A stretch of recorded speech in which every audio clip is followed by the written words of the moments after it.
forget. Okay, so let's jump right in then to new quizzes. Um, I do want to just kind of set norms. So this is kind of norms that we propose for every session that we do. Um, I really like this practice forming new habits of mind that challenge the limits of your potential. Because a lot of times when we learn something new, that's exactly what it does, is it challenges us in ways that we didn't imagine it would. Um, Also, I want to encourage you to add in to our discussion today. So if there's some things you have to add that would be helpful for other people on this, please be sure to add that in. If at all possible, do turn on your video camera. I know some people are eating lunch and they're not wanting to chomp in front of others, and that's totally fine. Do what you need to do, but if you can, once you finish eating lunch, then turn that camera on. And we do ask that you mute your sound when you're not speaking, just so that our recording is pretty clear for those who want to access it later. So just kind of looking at our agenda today, we're going to talk about why new quizzes. So there are two different quiz engines currently in Canvas. One that's called Classic Quizzes, which is what typically people have used in the past, and then New Quizzes is kind of the new engine. So we're going to talk about why we would even want to concern ourselves with that, and then we're going to go through how do you activate the New Quizzes engine. Then going through creating a quiz, building that assessment, adding in different question types. What are the other tools that are available to you through New Quizzes? And then how do you migrate a quiz that may have already been put together with the classic engine? How do you migrate that to New Quizzes? So we're going to go through as much of that as we can today. Having said that, as we go through, if you do not hesitate to ask a question. So stop me, especially I may get going, when I get on the groove, I can go kind of fast through things because I've already processed some of this information that you are just now hearing for the first time. So stop me and say, wait a minute, go back over that, a minute.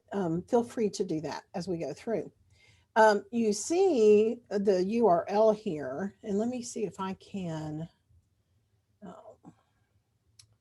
copy this and put this in the chat. But this is, okay, where's my chat? There we go. This is a document, kind of a how-to document that goes through everything that we're going to talk about today. So you can have that accessible to you as well. If you want to just listen for now and just have that for later, you totally can do that. Or you can look at that as we go through. Okay, so let's get started with why new quizzes. So there are the two quiz options in Canvas right now, Classic and New Quizzes. New Quizzes, Canvas, the company is in structure, and they had come out and said, hey, we're going to force everyone to the New Quizzes engine by summer 2021. And we were like, oh, we got to get on this so people know how to use those things, right? So we started planning for all this and everything. Well, as things happen in COVID world, what they ended up deciding was there were certain issues, mainly with test item banks and test banks and sharing, importing quizzes and things of that nature. So a little bit higher level within this, that people in the Canvas community were saying, hey, that's not working quite right, So the company and structure decided just last week that, hey, we're going to put off that until summer 2022. So that's the good news for us. Is it still an option for us? But So we're not going to be forced to it this summer like we initially thought, but it is coming. So the sooner you get to know this particular piece, probably the better.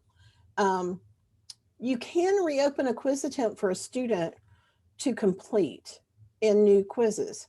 In classic quizzes, what we've had to use, if a student started an attempt and for some reason got kicked off, Canvas would see that as, oh, they finished their quiz, they submitted it, and just count that as a full attempt.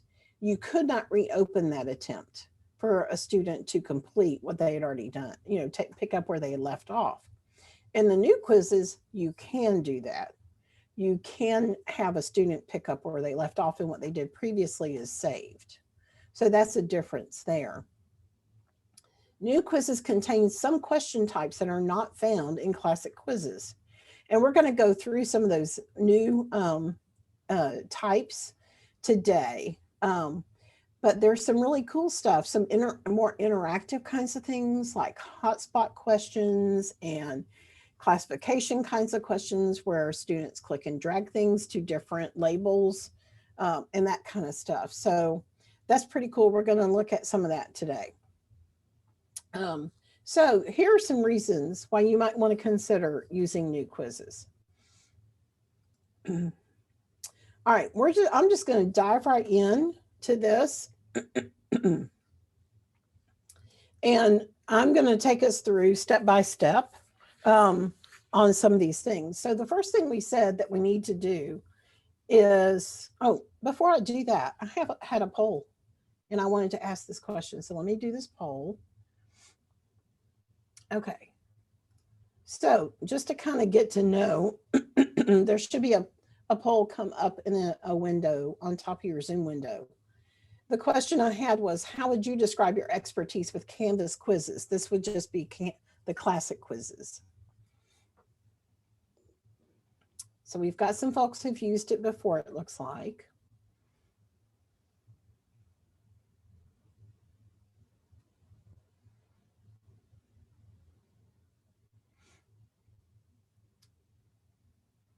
Okay, so we've got a pretty widespread of folks on today.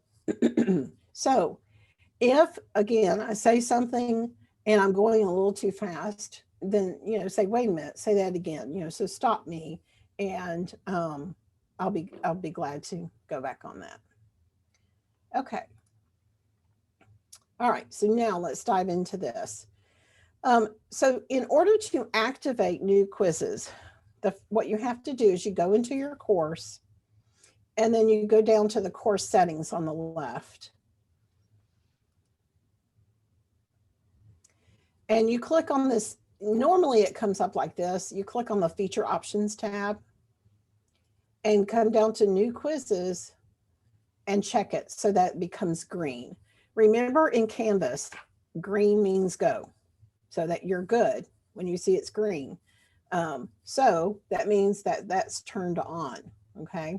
So you just click it, it turns it on, and then you've activated it. So that's all that's involved with activating it. Now, once you do that, then the next thing you're likely to want to do is to create a quiz. So here's one of the little nuances I have learned. Typically, when creating content for my course, I would go to the module I want it in, and I would click the plus and add it that way. Well, when you do that with quizzes, it assumes you're adding a classic quiz. There is no way to choose the new quiz option there. So instead, for new quizzes, you want to go to the quizzes page and you want to add your quiz from here. Because when you do, it gives you this little dialog box. Do you want to make a quiz that's a classic quiz, or do you want to make a new quiz? Now, you can also remember your choice for the course right here. So let's say I always just want to use new quizzes, then I can check that and I can submit that.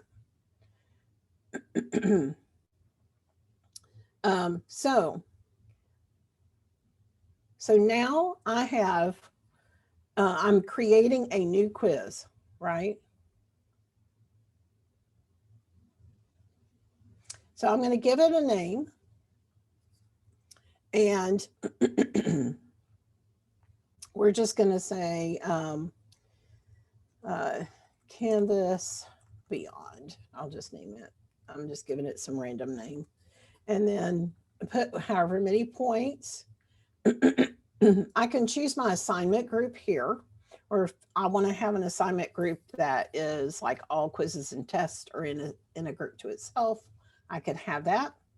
Display grade as, I can do points. Typically, that's the way I do my quizzes, but it also could be a complete and incomplete. If you're just wanting to set up an assignment for students to, or for even you to get a sense of, are they getting this or not, but you don't necessarily want it to be points that go toward the final grade, then you could say, set it up as complete or incomplete. Did you finish this or not? Kind of thing.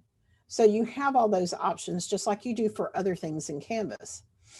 Now notice with the new quiz option, it automatically put in this external tool. You don't want to do anything to that. That is what's engaging the new quiz engine, okay? So it's going to automatically do that when you create a new quiz. Allowed attempts. Is this going to be a one and done? Are you going to give people 2 attempts? Or do they have unlimited attempts on this? So most of the time you limit, if it's a quiz, you might limit it to, no, they just take it once. Or maybe you give them a second, you want to give everybody a second chance. Now, this is not the way you moderate for an individual student. I'm going to show you that here in a minute. But this is the number of attempts for the whole group you're assigning it to, right? And then the assign to, you can, it automatically comes up with everyone here. But let's say you want to assign this quiz to somebody at a different date because they're sick, they're in the hospital. Okay, I'm sorry, I just saw the chat. Y'all just alert me if I don't catch on to the chat. I'll move this so I see this better. Tracy, the question about should you start choosing new quizzes even though it's not mandatory until 2022? If you turn it on, then you can use it and kind of get used to it, but you still have the option to use classic too. If you choose if you set it as always use that for everything in your course, I'm going to show you here in a minute where you can reset that back if you want to. But yeah, that's a good question. Maybe you don't want to force that to be how you use everything for that course. I will tell you another little nuance to this is Respondus. If you use the lockdown browser and Respondus Monitor, or just even the lockdown browser, with new quizzes, students just simply go into Canvas and start the quiz like they do every single day, right? And then it automatically, with the new quizzes, it'll automatically start the lockdown browser for them, right? But in classic quizzes, students have to start the lockdown browser first and go to the quiz that way. So there's a little bit of a difference there too. So you just have to weigh all that as to how you want to do it. So maybe for now, you don't want to force that to be new quizzes, but you activate it. So it's a choice if you want to try to use it. And as you see the different question types that we have in this options, there may be times that you want to use it and other times when maybe you feel like, no, I'll just do a classic quiz. That's totally up to you. Okay. So on this, if I wanted to add, like if I have this, let's say it's due Sunday, but then I've got somebody else, then I can just choose an individual person and say, no, I know that person's in the hospital. It's not going to be able to do it until later. So their due date is not until the 28th. So you would do that by clicking this add button down here. You don't do that by, don't ever take this out. We learned that if you take this out and students have already taken the quiz, then those grades for all those students, they're still there, but they're hidden. You can't see them. So don't ever take this out to assign it to an individual, just simply do the add. And then when you're through, you just hit save. Now I'm not going to hit save and publish at this point, because if I publish it, then the quiz is open to students, unless of course I put in this available from and until dates. Okay. But let's say if I saved and published it right now, somebody could get into this course and get into the quiz when I haven't really finished building it yet. So I'm just going to hit save.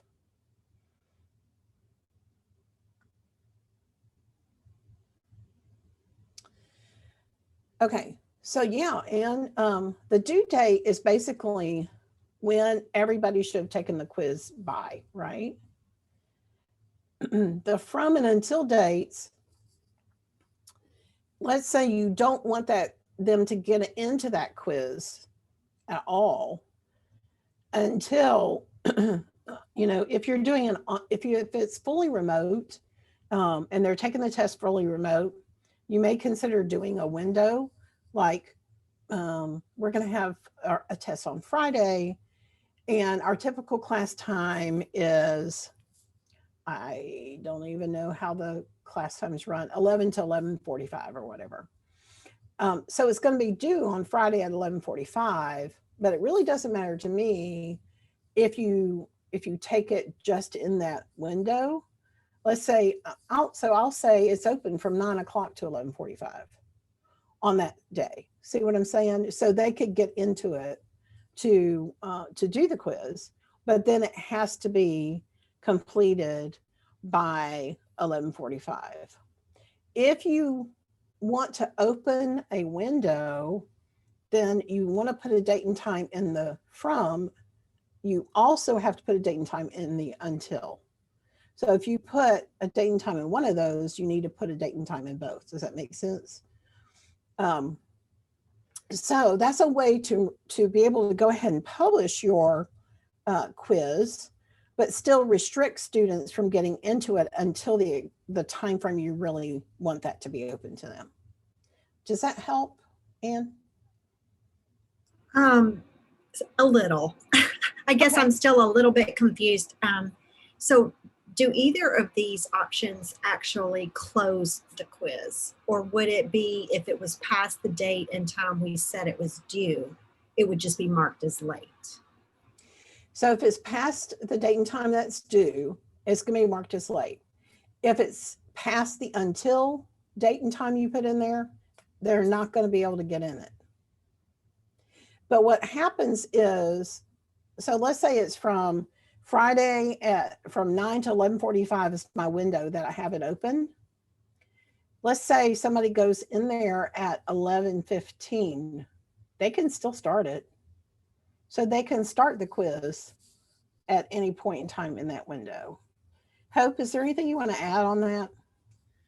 No, you're spot on. I'm taking a class right now, and so we have the start and end. So it opens at noon today, and then it closes at 5 tomorrow night, because the class starts at 5 tomorrow night. So I have from noon today until 5 p.m. to take the quiz. But also, like, if you're actually taking the quiz like during your class time, then it opens at 11 and then ends at 11:45. So you're giving like the class time. That's it. So if there's a student, let's say if you do the start and end, and let's say that there's a student who had issues or something like that, then you can go in and change, you've given it to everyone, but there's also the option of, like, you can choose a specific, like, you're going to make up this quiz, because you set within, Julia will talk about this, within like how long they have to take the quiz, and how many total minutes the entire thing is, but they can have that whole window to work. Okay, that's helpful, but I guess what I still don't understand is if any of these options override another one. So for instance, if I told the test or told it that I only wanted it to have 50 minutes, do I also need to put the availability from and until so that that's moderated in some way? I don't, maybe this is just for another time. Why don't I just hang on to this question? No, I think that's a really good question, actually.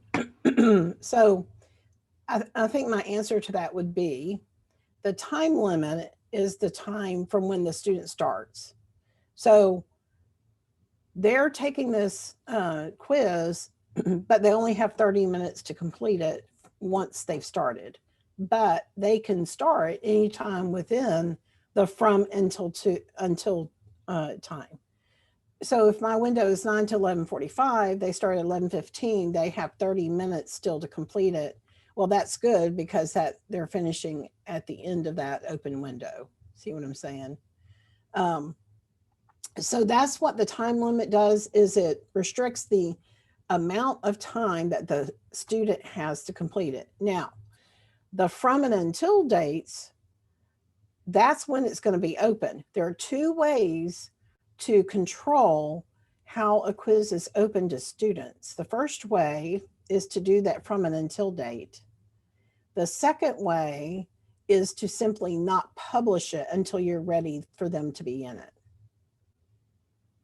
Now, the from and until date, the benefit of that is that you don't have to go back in. Sure.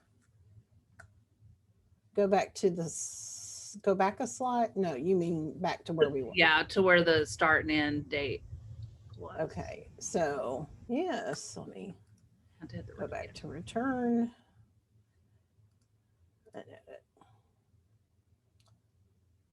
Okay, so this is the start, the available from until.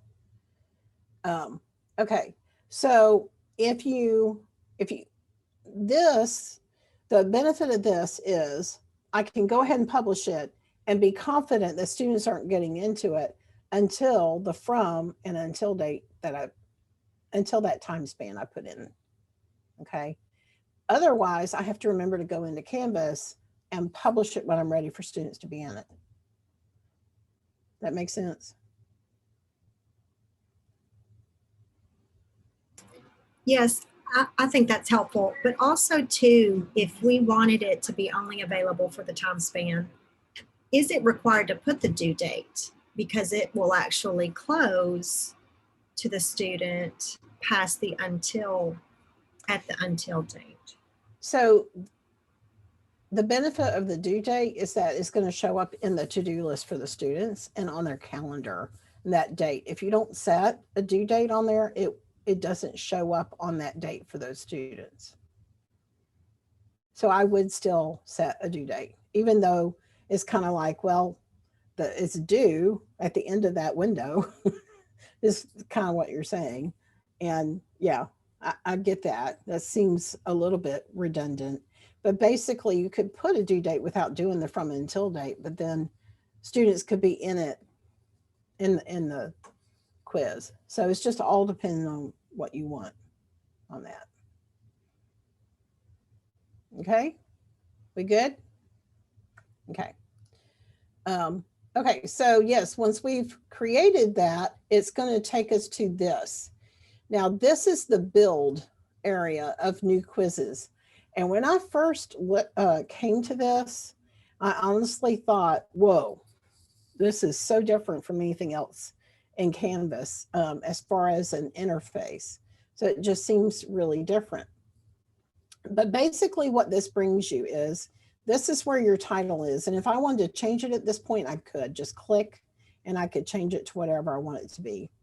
I could also add instructions here. And notice when all I'm doing is clicking, and it brings up this rich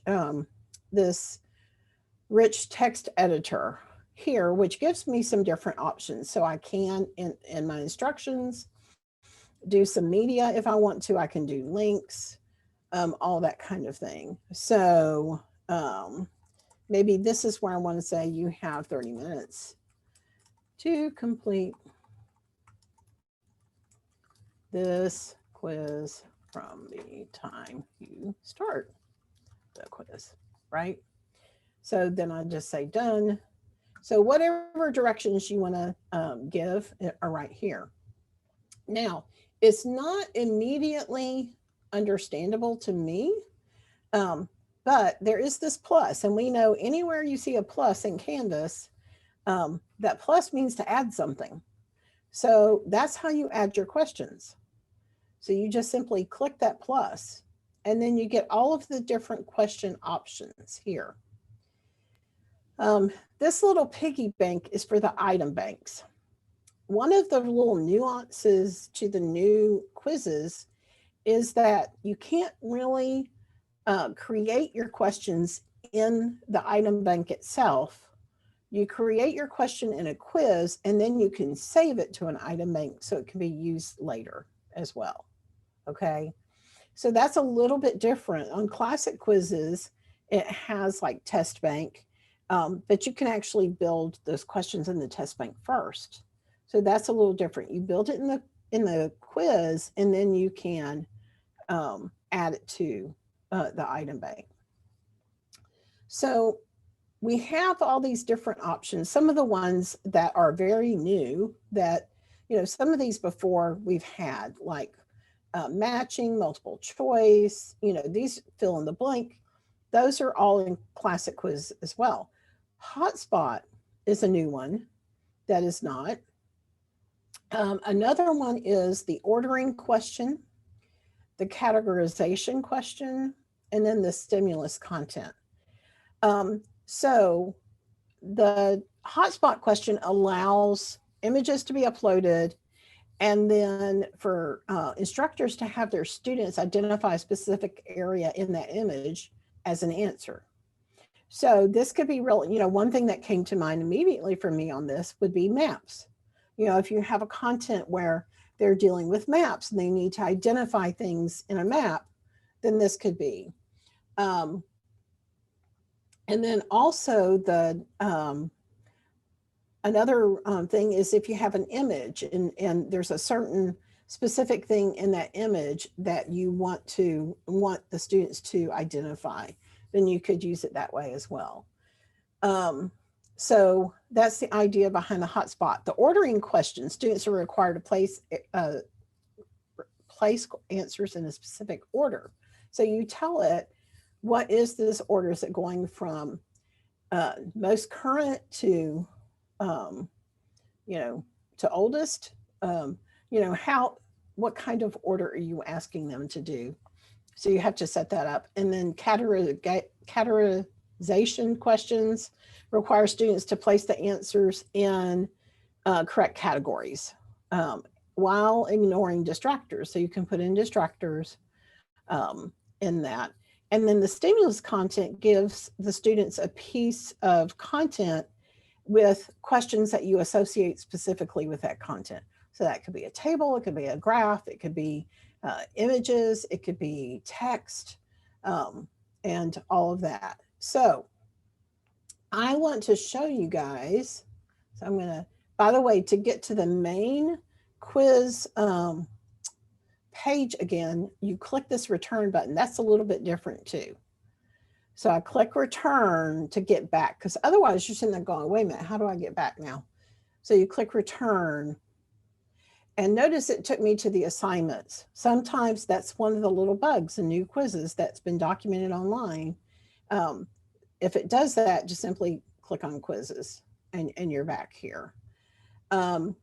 So this new quizzes example, I want to show you some of these different question types, how they present to students. So I'm going to preview this quiz by clicking on the preview button here. Okay, so this is an example of a hotspot question. Choose the county in which you find Music City, right? And so the student just simply, notice, can you tell that when I put it over this map, I get a crosshair, and then I just click, and that's my answer, right, as the student. So that's how they respond. This is an ordering question. Place the events from Lipscomb's history in the correct order, from earliest to most current, right? So let's say, I think probably David Lipscomb partnering with Ezel Harding came first, so I will put that in the one spot, right? So that's all they do is they click, see how they get they just click and drag to put it in the correct order. This is the categorization one. So presidents and vice presidents. So let's say, I think this guy might have been a vice president. I'm just going to click and drag it up. But I'm pretty sure this one was a president. Okay. So that's all you do. That's all the students do is click and drag it up, right? Now, there are 2 detractors on this one. So it will count it wrong if, if they put one of the detractors in for an answer. So you might want to let them know when you do this kind of question, just say, choose only those that apply, or give them some indication that you might have some that don't fit in the category somehow. And then this is the stimulus content. So this is JFK's inaugural speech from 1961. And this is the text of it, right? So it's pretty long, because you can see you might want to choose different shorter excerpts for what you do. But you can put an image, I can put a map, I could put a table here, or whatever content I want. And then the questions that go with it are right here. So what statements in this speech, what statement is what it should say, is the speech most known for, right? So I'll choose, and then this is an essay answer. What's the main idea? So I can just type stuff in and then I submit, right? So that's what those different question types look like. Okay, so I just wanted you to see those. So knowing that, and knowing that we have limited amount of time, I would like to ask you this question. Question type. Which question type are you most interested in? And I want to see if we can, because we don't have time to go through all those. So I'd like to show you building one of these. So go ahead and answer the poll.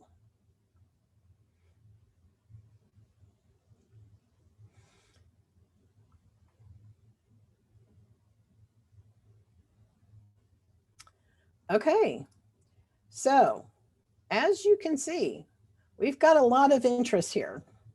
So one of the great things about that is in the handout that I gave you the link to in the chat,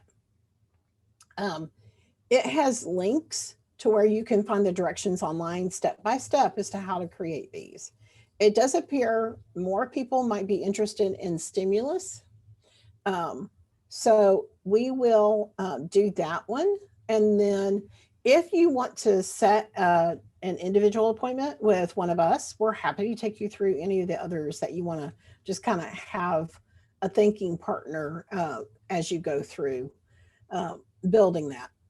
Okay, so we're going to do the stimulus content one. So in order to add a new question to this quiz, I'm going down and I'm having to fix my window. Oh, there we go. And I'm going to hit the plus. So I'm going to add. Now, notice I have a plus here too. That's because this is the stimulus type. And so you can add however many questions you want on that. But I'm just going to hit plus here to choose a new type. And I'm going to say, okay, I'm going to do another stimulus, right? So notice here, you have to have a title for it. So let's say I don't know. I'll just do state map. Okay, so answer the questions according to the map, whatever instructions you want to give, right? Okay, so I'm going to go to upload media, and I'm going to browse on my computer where I have that Tennessee map. And then I'm just going to say, I'm going to put in alternate text. Alternate text has to do with accessibility concerns. And so that's where you put in, the words that associate with the image for those kinds of readers for folks. So I'm going to hit import.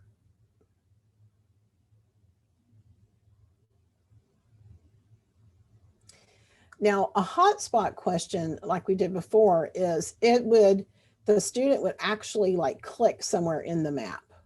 Okay. These are going to be questions that'll show up to the side that students answer on those questions. So they're not actually clicking the map. Okay. So that's the main difference there. I can put a source URL here where I found that, and then I just say add stimulus. Yeah, it's the same image. I should have picked a different image probably. Would have been less confusing. Okay, so I've got the map here, and I come over to the right of this now and say attach question. Okay. So what kind of question am I going to associate with this content? Well, let's do multiple choice. Okay. This is a question title. So we can, make that whatever we want to.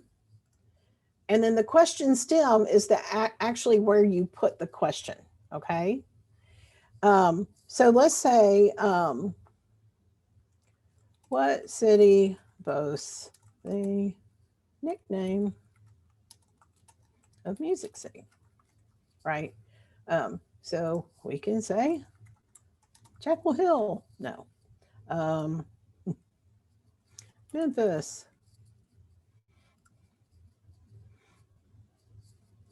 Knoxville, just put in our answer choices here. Okay, notice that I can also add answer choices. And this Canvas knows which one's correct by which one I select here. So obviously I don't need Chapel Hill. I need to select Nashville on this. Notice that it has these little speech bubbles. That's so I can put in feedback. So if somebody chooses this answer, then I can give something in the feedback area that they will receive after they complete the quiz to let them know how that answer choice was not the correct answer choice. You can do that per answer choice. You can also do that per question. So you see this right up here that I can add in, where'd it go? That so this is to click that. Line to outcome, but you can, here we go. This is what I was looking for down here. The speech bubble down here will come up. For a correct answer, I'll type in this feedback. For an incorrect answer, I'll type in this feedback. Or maybe it's just general feedback, regardless if they got it right or not. So you don't have to fill all these out, but yet if you're wanting to automate feedback, if you want to automate feedback, this is a way to do it, okay? So going to the question that's in there, this is simply a title that you give this question, right? It is not the full question. You always put the question in the question stem area. So I'm going to take that out so you can see that. See, it says add question stem. That's basically they're saying put the question here, okay?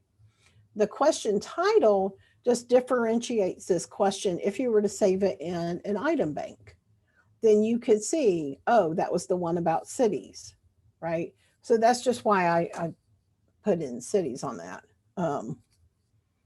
But you do need to give it some kind of title. Okay, I hope that answers that question. You're going to see what they see in just a second. So I'll show you that. Okay, there is an on-screen calculator. You could engage if you want to. Vary points by answer. So if you want to do this, then it's going to give you the option. If they choose this, they get this many points. If they choose this answer, they get that many points. So you could do that. Or if you want to shuffle the answer choices, that's how you do that. Okay. If you wanted to add this to an item bank, then this is where you do that. Okay. So I'm going to click done now. Okay. Somehow I did 2 of these. So I'll just remove one of them. All right. So now I'm going to go back up and preview this. So you can see the preview shows you what the students will end up seeing. So I highly encourage you to preview a quiz. Notice that the word cities is not shown anywhere. So the student does not see that. That title is simply to differentiate these for you. And if you were to use them again and add them to an item bank. Okay. All right. Okay. What other questions about the stimulus question type do you have?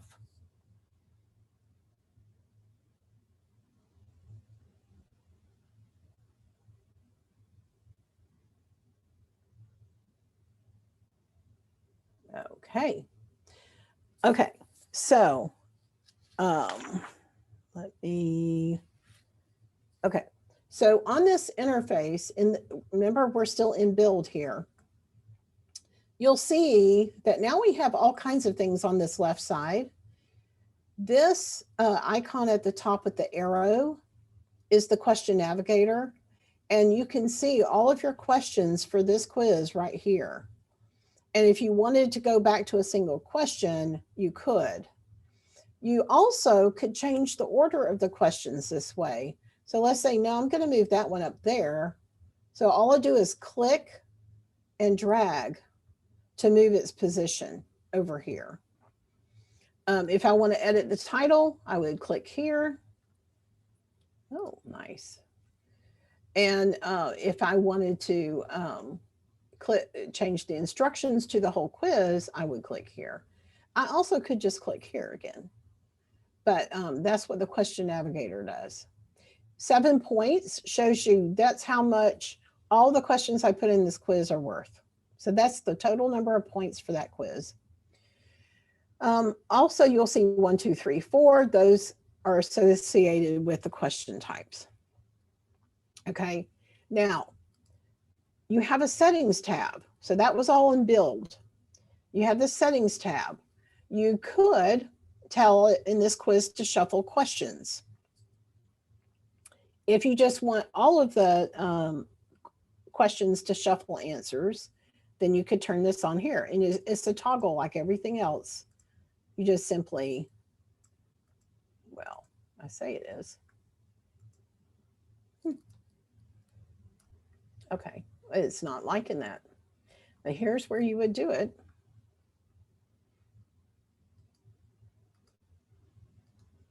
Ah, there we go. Okay, so it didn't like this because I already had some shuffled individually, evidently. Oh, maybe it was just a little delay. Okay, so you should just, it's the shuffle questions for each test. So these settings right here is for this one quiz, okay? So you do that by test. You determine these settings, okay? Then you've got this moderate tab, and the moderate tab is how you change things up for like an individual student. So if you have a student who needs more time than everybody else, then you just simply click, you have the student's name.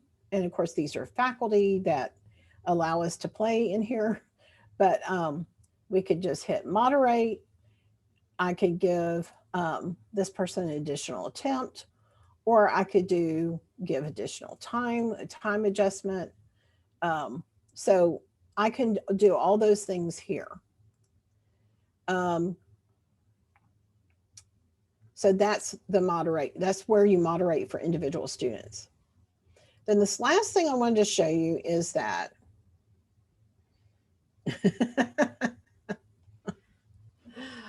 Rocky Danger Buff doesn't get any additional time. I'm sorry.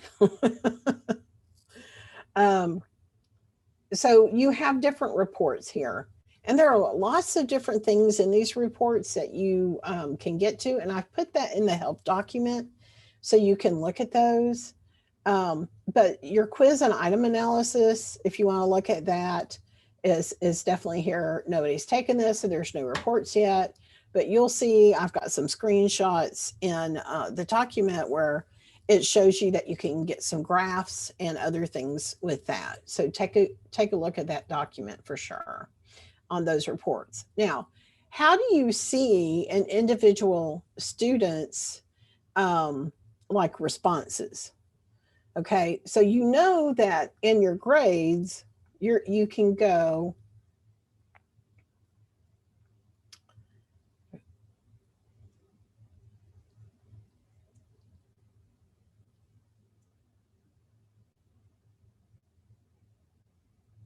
okay, and we're going to get back to that question in just a second. All right, so there's the example.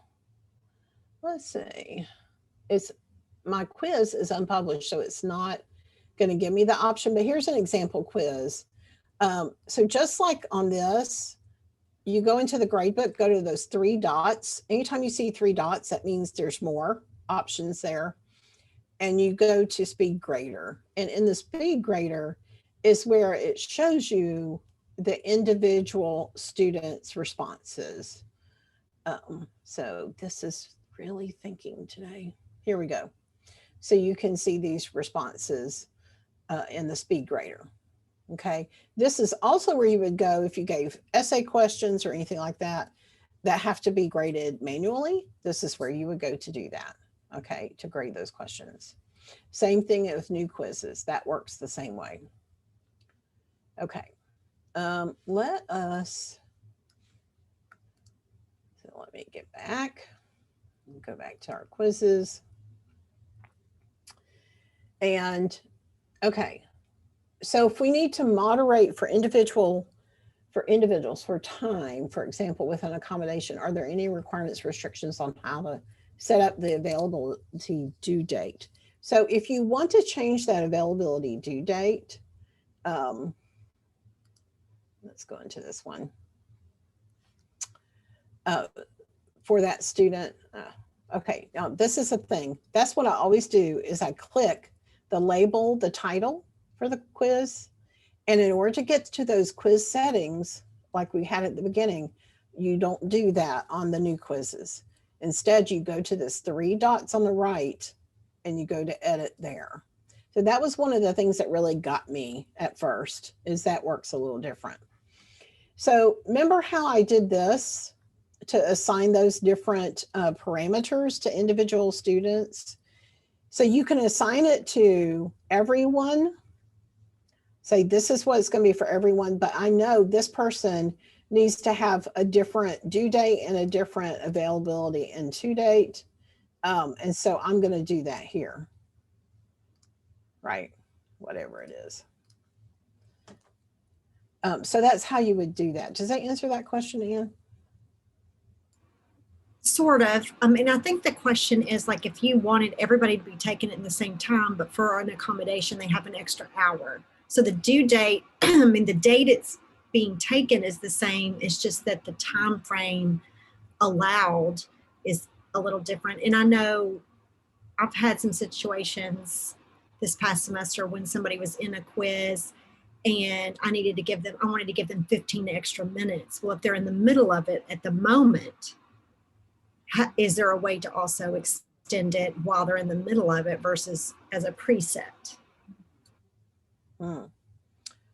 So Hope, do you know on that? I don't know. That's something that I would have to dig into myself on that. Oh, this is good. Yeah. So I don't know about the in the moment thing, but if you wanted, of course, as a preset, you're going to go in here and say, let's give them an additional time, right? So you would do that here. But if you go in here while the person's in the quiz and you change this moderate at that point, what happens? That I don't know. That's something we'll have to probably dig into the online forums to see, because I'm sure somebody else has asked that question before. Okay. Well, I know we're about at time. I hope this has been helpful to give you a picture of new quizzes. What can we answer for you guys before you leave today?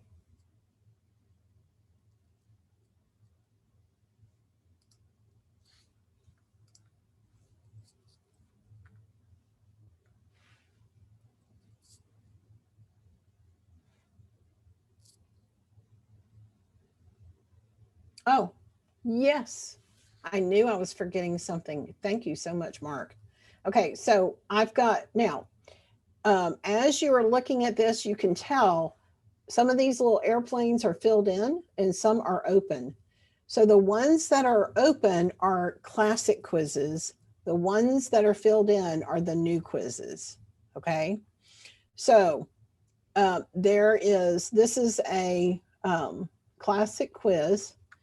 In order to change this to a new quiz, then I click the 3 dots here and click on migrate.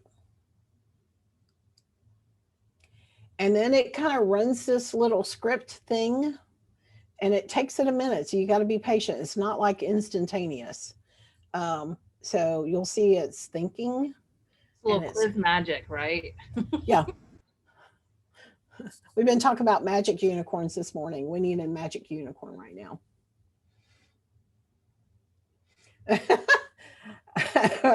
That's a good question, Rocky. And I wish I could say that. That would be awesome, wouldn't it? Okay. Oh, it had an error while migrating. My internet has been a little unstable on campus. Imagine that. Oh, nice. Okay. Well, I promise you this really does work, but that is how you do it. And if you're on stable Wi-Fi, it works even better. It may not be liking to do that while I'm on Zoom. That could be part of the problem right now. But anyway. All right. Anything else? You depend on the parent. All right. Well, thank you guys for coming today. I hope you have a good rest of the day. Yeah, this is just our first on new quizzes. We'll be doing lots of them. And then I want to do a little plug. If you